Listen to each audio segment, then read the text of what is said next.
Vous avez le patron de la Banque d'Angleterre, McCartney, même pas le prénom que les Beatles, mais c'est un autre, qui a prononcé un discours qui est sur le site de la Banque d'Angleterre, où il appelle à mettre en place une monnaie mondiale aux dépens du dollar, ajoutant que cela ne se fera pas sans heurts. Ça, c'est la formule ouatée pour dire que ça va se faire dans un bordage généralisé, pour mettre en place une monnaie mondiale dématérialisée.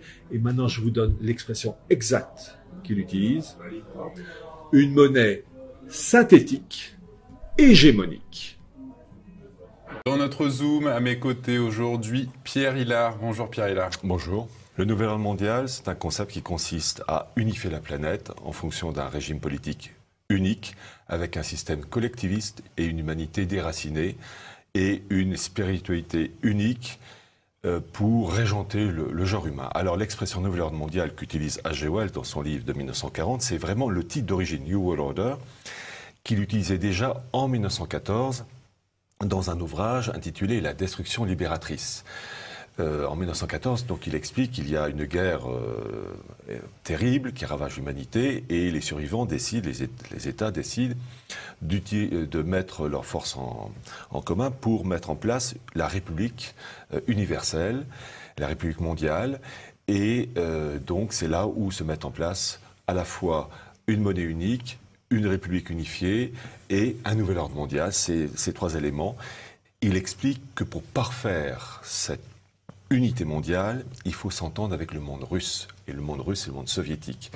Et donc, il veut établir un monde collectiviste et il porte au nu la révolution de 1917. Mais il s'oppose à Staline qui a dévié ce régime collectiviste. Et pourquoi ? Parce que Staline voulait une république soviétique, mais uniquement au niveau du pays, il ne voulait pas l'étendre. Universellement. Voilà. Chose que voulait faire Trotsky, qui voulait lui établir une sorte de révolution mondiale, certains diraient messianique, et chose que Staline refusait. Il montre l'opposition entre finalement deux mondialismes. Le mondialisme à la stalinienne, mondialisme national si je puis dire, et le mondialisme anglo-saxon, Rothschild, et ces deux mondes s'opposent. Et les mots MAUX qu'il dénonce à cette époque sont les mêmes que ceux qui opposent le monde anglo-saxon d'aujourd'hui face à la Russie de Poutine avec les Loubavitch. Alors c'est un homme qui est né pour se situer dans le temps 1866-1946, d'origine sociale modeste, et il faut toujours comprendre la tournure d'esprit pour comprendre ensuite les conséquences. Mère protestante et père libre penseur, c'est-à-dire refus des dogmes. Et c'est pour cette raison que, marqué par ses origines, il va parfaitement s'entendre avec un professeur de biologie du 19e siècle qui s'appelait Thomas Huxley, darwinien, eugéniste, et qui aura deux petits-fils, Aldous Huxley, l'auteur du Meilleur des mondes, et Julian Huxley, eugéniste aussi, ils ont le même CV, ce côté-là, il y a des traditions qui perdurent, qui va être donc Julian Huxley à la tête de l'UNESCO, en tant que premier président, et aussi va favoriser la création du WWF pour la protection de la nature, la faune et la flore, chose bonne à la base, mais en fait c'est toujours un moyen pour favoriser la nature, la déesse mère Gaïa. Et pour vous montrer ces liens philosophiques et intellectuels, Julian Huxley va être à l'origine de la création du mot transhumanisme. Et pourquoi il faut parler de transhumanisme ? Parce que dans Wells, vous avez l'île du docteur Moreau, que vous avez cité, livre sorti en 1896, qui explique qu'il y a des greffes entre animaux... Plusieurs espèces animales, exactement. Et l'homme. Le film est épouvantable. Et génial, mais épouvantable. Épouvantable. Mais c'est en fait c'est transhumanisme à la sauce fin 19e siècle, c'est-à-dire les méthodes un peu rustiques. Et on retrouve cette idée de transhumanisme donc avec H.G. Wells, mais on le retrouve maintenant à des choses tout à fait officielles. Dans le cas américain, vous avez le Fertility Institute avec Raymond Kurzweil. Côté russe, la Russie de Poutine aussi utilise et promeut le transhumanisme avec Dmitri Ipskov, avec son site Initiative 2045, qui consiste par étapes 2015-2025, 2025-2035, 2035-2045, par des procédés de nanotechnologie moléculaire, enfin des trucs imprononçables, de favoriser la création d'un être humain, une nouvelle race. C'est le programme Avatar. Le film Terminator, de Cameron, tous les sens, James Cameron. Voilà. Il y a la volonté de créer une humanité unifiée, collectiviste, déraciner.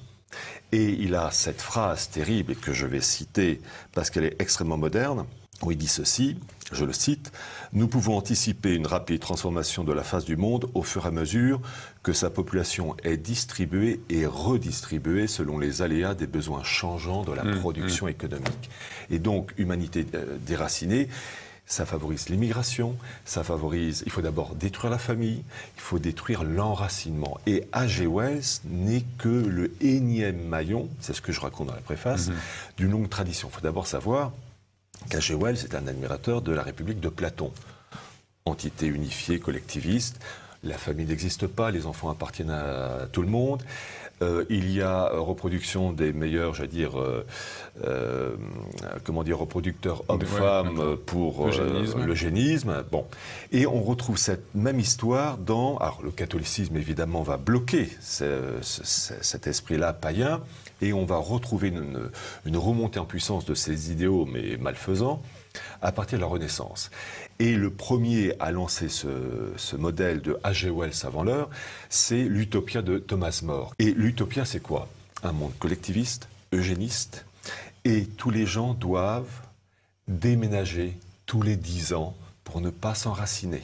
C'est très intéressant. Et vous avez une religion unique, appelée le Père qui est finalement l'Ensof, le Dieu infini de la Kabbale, c'est-à-dire une religion pour toute l'humanité, mais surtout pas une religion avec la Sainte Trinité, surtout pas une religion catholique. On retrouve ce même procédé avec Émeric Crusset, qui voulait créer un État unifié, une monnaie mondiale, comme le veut H.G. Wells, avec une religion mondiale et une population déracinée. C'est toujours la même histoire. Et on retrouve la même chose avec 1627, l'ouvrage de l'anglais Francis Bacon, la Nouvelle Atlantide, là aussi monde unifié, et avec le transhumanisme, avec les améliorations cérébrales de l'humanité. Dans le bouquin de 1627, et une drogue, l'utilisation d'une drogue pour rendre les gens heureux. Eh bien, cette drogue en question, on la retrouve dans le livre de Aldous Huxley, Le meilleur des mondes, avec le soma. C'est dans son livre, Un monde collectiviste et scientifique. Très important. Promotion d'une éducation modernisée et régénérée. Et troisième point, les droits de l'homme. Voilà, les droits de l'homme, c'est en fait, si on gratte un peu, si on s'y intéresse, les droits de l'homme, c'est du noachisme. C'est très intéressant de voir qu'il y a un courant philosophique avec des répercussions matérielles. Eh bien, vous avez un révolutionnaire français qui s'appelait Klotz, qui, dans un ouvrage sorti en 1793, La République du genre humain, veut un monde unifié, technocratique, et il dit pour cela qu'il faut mettre en place un globe divisé, je le cite, en 1000 cases départementales. Le même projet de la France en damier, élargi au niveau mondial, eh bien c'est le même projet que H.G. Wells ne fait que reprendre. En fait, vous avez une opposition entre un idéal gnostique et un idéal catholique. C'est une fausse liberté. Vous êtes libre à condition d'aller dans ces directions. Et moi, si je dis, mais moi je voudrais aller là-bas, alors là, vous êtes un affreux réactionnaire, fasciste, avec tout le CV qui va avec. C'est ça qui montre la perversité, l'hypocrisie du système qui consiste finalement à maîtriser une humanité rebelle grâce au puçage, grâce à des produits, à des médicaments, et puis à une éducation régénérée et modernisée, c'est-à-dire une manipulation mentale des masses. Un matraquage idéologique pour marcher dans une direction bien déterminée. Alors, il faut savoir que H.G. Wells il a été à un moment donné adhérent de la Société Fabienne. La Fabian Society, qui est née en 1884 dans ces eaux-là. Et il faut savoir que la Société Fabienne est très puissante puisqu'elle est à l'origine de la création de la London School of Economics en 1895 et du Parti travailliste anglais, Labour, en 1900. Donc c'est très puissant. L'objectif de la Société Fabienne, c'est de favoriser la synthèse du communisme, du socialisme et du capitalisme, mais d'une manière progressive, dans un monde collectiviste, avec une humanité déracinée, mélangée, métissée. Et cet esprit de fusion des deux systèmes, on le retrouve dans le premier logo de la Société Fabienne. C'est un loup qui porte un agneau mort. Une peau de mouton. On retrouve cet esprit de Wells et de la Société Fabienne dans les réunions de Valdai. Le slogan de la réunion de Valdai, présidée par Poutine en octobre 2017, c'est la destruction créatrice. Est-ce qu'un nouvel ordre mondial émergera des conflits actuels. C'est l'esprit H.G. Wells, c'est l'esprit de la société fabienne. Il y a deux modèles de mondialisme.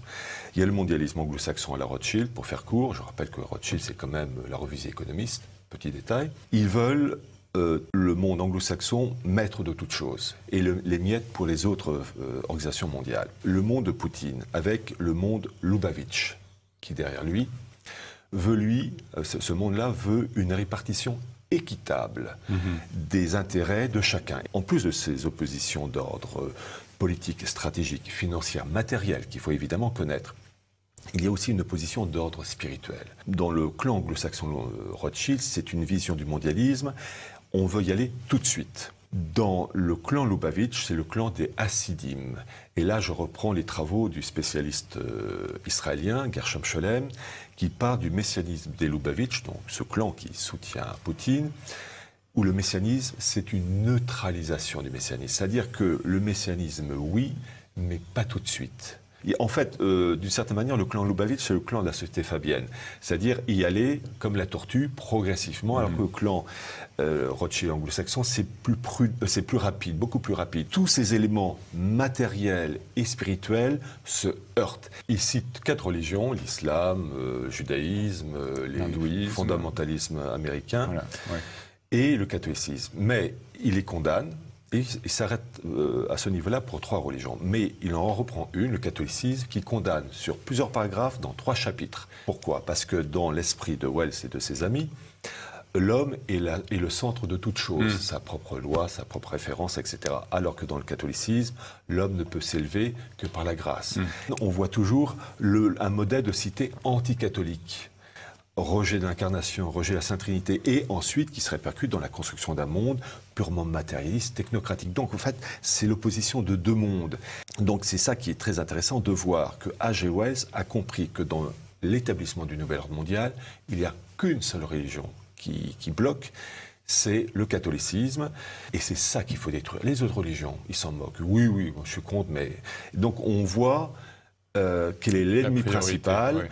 Et Vatican II, bon, il est mort en 1946, H.G. Wells, mais Vatican II va ensuite rentrer dans cette voie permettant l'accélération du nouvel ordre mondial. Je rappelle que les papes, je pense en particulier au pape Benoît XVI, dans son encyclique de 2009, appelait à la mise en place d'une autorité politique mondiale sous la direction de l'ONU. C'est le principe de Talleyrand, Charles-Maurice de Talleyrand, qui avait une formule pour ça, agiter le peuple avant de s'en servir. Eh bien, H.G. Wells, c'est la même mentalité. Se servir des souffrances légitimes du peuple pour en fait l'utiliser au service d'une cause supérieure que le peuple ignore complètement. Parce que c'est ça qui est frappant quand on lit le livre d'H.G. Wells, c'est finalement le mépris à l'égard du genre humain, disons avoir le cœur haut placé, et obliger les personnes paresseuses à lever le nez et à voir plus haut que leur petit monde, leur estomac et leur sexe.